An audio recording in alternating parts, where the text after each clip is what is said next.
Good morning. So this Sunday, 16th of April, is the Gran Fondo Curacavi, which is a race of 120k, I think 1,300 altimetria. And as you guessed, it's in Curacavi. It starts in the Kross Brewery there. I understand there are 400 people signed up, so it's going to be a really big peloton. Have never been before. This is the second edition, I believe. So yeah, really looking forward to it. Going to be good fun. And so last training day is going to be Thursday. Friday will be a rest day. Saturday, stretch my legs, get my stuff ready, and the race is on Sunday. Gran Fondo Curacavi. What number do you have, Andres? Number one. Number one. Sin presiones. Awesome. Un llamado al corredor 582 y 500. So we finished the race. We're now in the Campamento Base, where you can see massage, food, podiums, a lot of people. The race was very fast, for lots of fun, 2 big climbs. Bueno, not so long, but for Chilean standards, but 2 climbs, Pangue and Ibacacahe, but the rest of the race was really fast, lots of plano. The Ibacacahe, for the downhill for Pangue, it's a little bit complicated with some curves, but really well organized. Great race, and my friend Izzy won. Así que bacán. Eso, así que and now time to have something to eat, enjoy, relax. Recovery. ¿Qué tal la carrera? ¡Súper! ¿Te gustó la ruta? Me encantó. Poca subida para mí. Lo pasé demasiado bien. Lo máximo estar aquí disfrutando con otros ciclistas. Y con una cerveza, así que ¿qué puede ser mejor? Eso. Ya, bacán. Felicitaciones. Gracias. Ganadora. Hay un reconocimiento también para usted, de la carrera. por supuesto. Dura.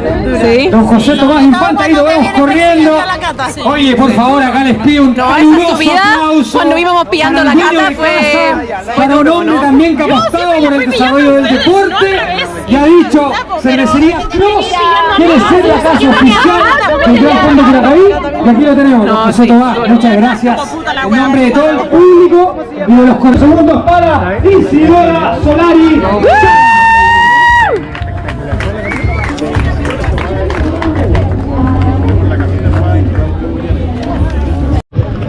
And went well, look. Second in my category, I think 6th overall maybe.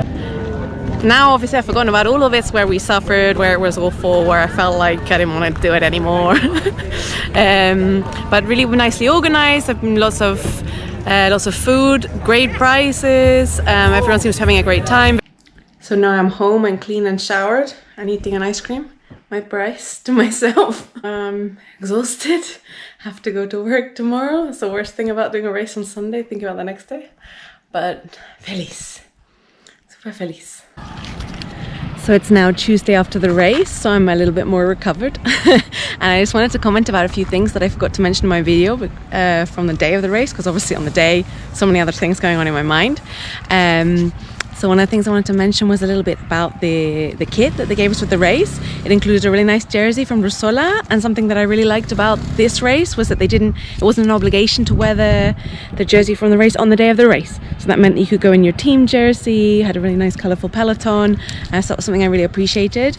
There are also various really nice gifts from sponsors, a magazine from Velo Bike. The number was a really nice size. It wasn't one of these huge numbers that you have to then cut so that it doesn't start to touch the front wheel. So that was great. Something else to mention is I looked up the numbers, and there were 491 people in the race. That included 59 women, so always a lot less women than men, but hopefully each time there's a little bit more. In terms of the winners of the race, I already mentioned that my friend Isidora Solari was the female winner, and she did it in a time of 3 hours and 30 minutes. And in the men, it was Santiago Ramirez from Team All Cycling, Viva All Cycling, and he did it in 3 hours and 11 minutes. I always like to reflect a little bit about the race, about what went well for me, what I was pleased with, and also areas for improvement to think about for future races. So on the positive side, I was really happy with how I felt in the peloton. Many times with these really big races, I feel a bit uncomfortable in the middle of the peloton. I get a bit anxious. I feel closed in, like there's going to be an accident or something.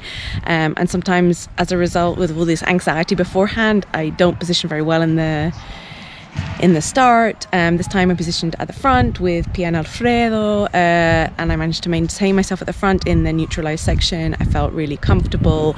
I always like, you'll notice in all the videos and photos of any race, I'm always a little bit like, I'm never right in the middle. I'm always like more to one side or the other because that makes me feel safer, but I still try to be always on the wheel of someone, so that was great. And my other area that often I lose a lot of time and get quite nervous are downhills, and this time I felt really comfortable in the 2 downhills, even in Pangue, which is a little bit more complicated. And in fact, we looked at the times afterwards with Pedro and saw that I'd done my best times downhill in Ibacacahe, so that was really great, good sign for me. In thinking about things to improve, for this time it was all about food, which is kind of ironic considering that this last week, the few days before the race, I had an appointment with my nutritionalist, and also we'd done the podcast with Mai about with her as well. But what happened was I had this feeling twice in the race, that feeling that you get when you know there's maybe you've just got not enough sugar, and I kept thinking, but I must be fine because I've eaten enough. I've been eating a gel every 45 minutes. That's what I normally do. I had a good breakfast. I was doing everything to plan, so I didn't understand. So I just kind of ignored it and was like, no, it must be something else. I must just be tired. I don't know. And in those 2 moments was when I ended up getting dropped, first from the first group I was in, and then from the second group that I then joined, I also got dropped from and ended up in a 3rd group. And then when I was at home thinking about it, I think actually what happened is that I'm about to get my period today or tomorrow, and from what I understand from the course I did with Women Performance about your hormonal cycle as a woman, that this time just before you get your period is when your performance tends to be a little bit worse, your recovery is worse, everything's sort of in its worst.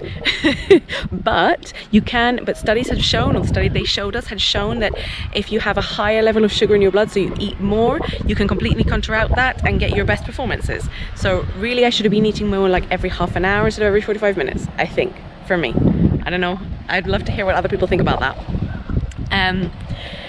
Anyway, so that was interesting. And also after the race, I always get really tied up in like being overexcited about chatting to people, going to the different stands, and time passes too quickly. And I think after the race, I should have eaten straight away. They provided us with a burger, in my case, veggie burger, which was really nice. And they also had ice creams, they had coffee, they had fruit, loads of things. But instead, of course, I was chatting away to someone for like an hour. And then after some time, I went and ate something. And also when I got home from the race, I was really excited, wanted to tell Pedro about it, was looking at photos, doing goodness know what, sorting out my stuff. Again, didn't eat until much later, and so as a result I woke up at 3 a.m. starving.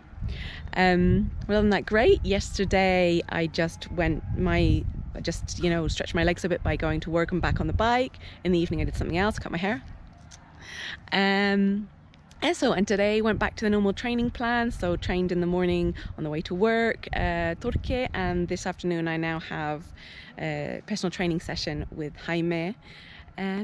So all in all, great race, had a wonderful day. Thank you so much to Fenya, who's the main organizer. Thank you to all of the sponsors involved, but particularly to Liv and Giant, the main sponsor, and also to my other main, they're my sponsor too, but also my other sponsors, Alcon Bike, for having the bike perfectly ready and for me. I went to pick it up on Friday, and it worked great.